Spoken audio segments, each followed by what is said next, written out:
છે આ દેખાય છે તમને, આ ફોગ લાઇટમાં છે ને 2-3 દિવસ પહેલાં ગાડી વોશ કરાવી હતી તો આ ભેજ આવી ગયો તો બતાવી જે દેખાય છે ભેજ જુઓ આ ફોગ લાઇટમાં બહુ દિવસ થઈ ગયા તો ભેજ નીકળતો નહીં, આ બાજુ લાઇટમાં છે નહીં અને અહીંયા આવી ગયો છે તો હવે ભેજ કાઢવા શું કરવું પડે. હવે એટલા માટે તો સર્વિસ સ્ટેશનમાં લઈ ના જવાય અને સર્વિસ સ્ટેશનમાં લઈ જઈએ તો આખો દિવસ મૂકી રાખવું પડે.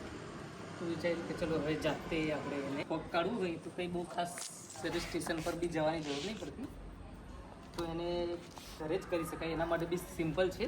આ બાજુ આવો તમને બતાવું, આ બાજુ અહીંયા છે ને ક્લિપ હોય છે આવી બે, દેખાય છે ક્લિપ બરાબર.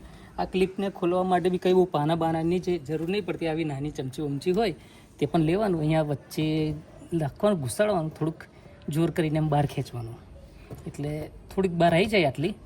પછી એ પાછળવાળું છે ને એને નાખવાનું, પછી એને પણ જોરથી થોડુંક એમ ખેંચી લેવાનું એટલે આટલી બહાર આવી જાય. પછી આ રીતે એને બહાર લઈ આવો, સાઈડ પર મૂકી દેવાનું. પછી એ રીતે આ ઉપરવાળી લઈ લેવાની અને એને પણ પછી હાથથી બહાર ખેંચી લેવાની. પછી આ રીતે તે ખેંચવાનું એટલે અહીંયા છે ને અંદર બ્લુ હોય છે, એને આપણે એમ ફેરવશું એટલે નીકળી જશે. તો આ પ્રમાણે બલ્બ હોય છે. જુઓ આ મેં એલઈડી લગાવેલી છે, દેખાય છે. તો એને આ રીતે બહાર કાઢી લેવાની. હવે અહીંયા કપડું નાખીને સાફ કરવું પડે પણ બહુ નાની જગ્યા છે તો કપડું અંદર જાય એવું લાગતું નહીં. તો હવે એના માટે આપણે એવું કરીએ, એર મારી દઈએ, પોઝ કરી દઈએ.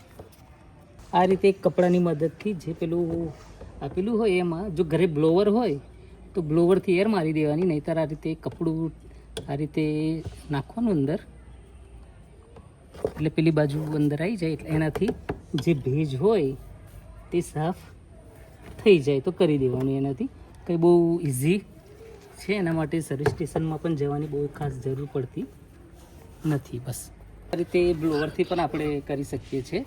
તો આ રીતે બ્લોવરને ફેનને ત્યાં મૂકવાનું અને આ રીતે હવા મારવાની એટલે અંદર જે કંઈ ભેજ હોય એ બધો નીકળી જાય. જોઈ આવી જાય